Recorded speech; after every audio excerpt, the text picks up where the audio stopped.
I'm your host, Zander Judges. We got quite a show for you tonight. We got a guest star, D.T. Davis, author of an illustrated field guide to the North American cheerleader dialect. Let's give him a hand, folks.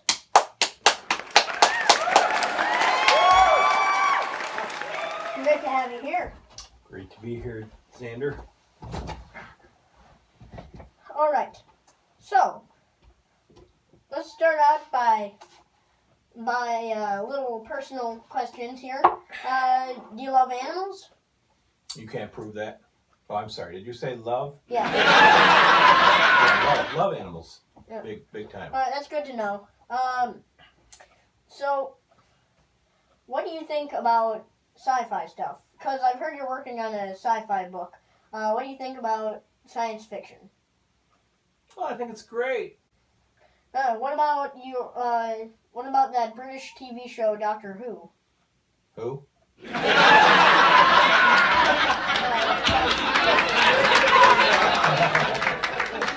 get it, Daniel? Yeah, I think you did. He got it. Cause I have built my own little device here. Wow. That's cool. I built it myself. Can I see that? Of course. Wow. Nearly like a magic wand. You know what else is like a magic wand? The pen you use to write this. I'm going to heat my coffee up. Oh, yeah. So. Yeah, so much fun. So, is this drawing based on any real person, or is it just your own thing? Well, that's a model. Oh. Her name was Alice? Alex? Anne? Something like that. Oh. Good girl. Really, she was a good sport, let's just say. Yeah. So, I've read through it, and I'm just going to flip to a random page here. Kioke, a carbonated beverage, a soda. I'm going to get a diet Kioke because I'm thirsty. Now, can you tell me, how come there are question marks at the end of every sentence, every example sentence? Well, when I was working as a teacher's aide, I watched all these people in high school and cheerleader, and for some reason, everything with them is a question. This coffee is so good. Well, is it or isn't it? Don't seem to be any rhyme or reason, but everything is a question. Well, actually, I was talking to you before the show, and I remember you saying that you think it's because they're always looking for approval by other people, and I thought that was very insightful. Yeah, I think so. Yeah, some of them are very, very intelligent, but they talk like morons sometimes. I just realized this is still on the table. I'll put this back. While you're telling the audience there, what inspired you to make this book? Well, like I said, I was sitting in there and I thought to myself, this is a whole separate language. You'd need a dictionary to figure out what the heck these people are talking about. And I thought, as long as I'm here, and I started writing down phonetically how it sounded, And then there was an actual science teacher, brilliant woman, brilliant, just top of the line intelligence. However, she looked like a Barbie doll. And she talked like one of these cheerleaders. We're going to talk about geologic age of the Earth.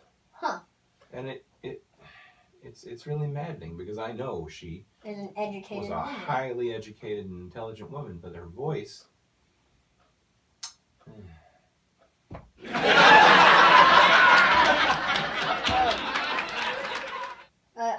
I had a 6th grade teacher who said pitcher instead of picture. That's an old one, yeah. So, any other book plans? Well, I have an idea, and I've been working on this, taking some notes and doing some research. It's all about the Chicago dialect. There's a lot of people, until a few decades ago, you could say that you're looking for a grotchkey. Know what a grotchkey? What?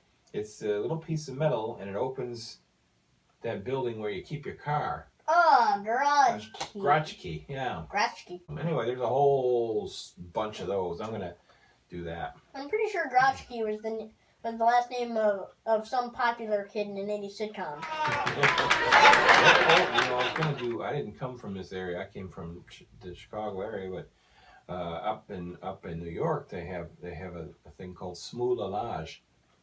What You is know it? what smoolalage is? I'm on the edge of my seat. When you go to the McDonald's and you drive through, they say you want a smoolalage. Not a medium, a smoolalage. Oh! A smoolalage. That one really got me. I had to drive through to McDonald's 3 times before I figured out what they were talking about. It's very weird. So, Anyway. I was looking up about your family history, and I understand you were born in Germany? No, my old man was born in Germany. Oh. I grew up here, but Ah. he didn't, he was kind of this D-list movie actor. Oh. Most of his films are gone. It's extinct, but you might have heard of him. His name was Ingo Wallerstein.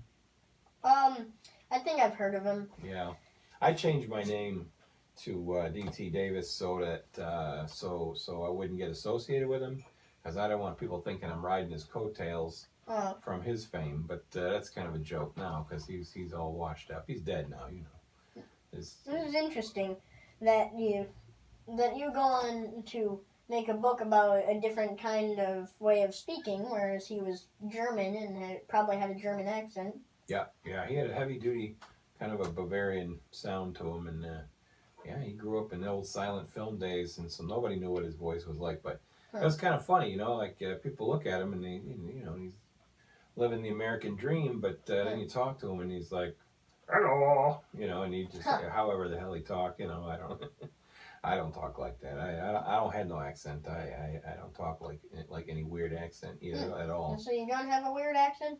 No, not at all. All right. So, you probably do like books because you wrote one, but what do you think about comic books? I like them. I know a lot of people think they're just for kids. I like well drawn art. I like a good story. I like memorable heroes who got depth to them, and you can really care about what's happening with them. Mm-hmm. Yeah, I drew a comic. It was aimed to be funny. It was not interesting that I now am the host of a comedic talk show. So I am also I'm about to do a movie called Spider-Man Learning to Crawl. I understand that someone who looks similar to you named David Judges, he's going to direct it. And yeah, I saw something online. That guy's a hack. Yeah. He don't know what the hell he's doing.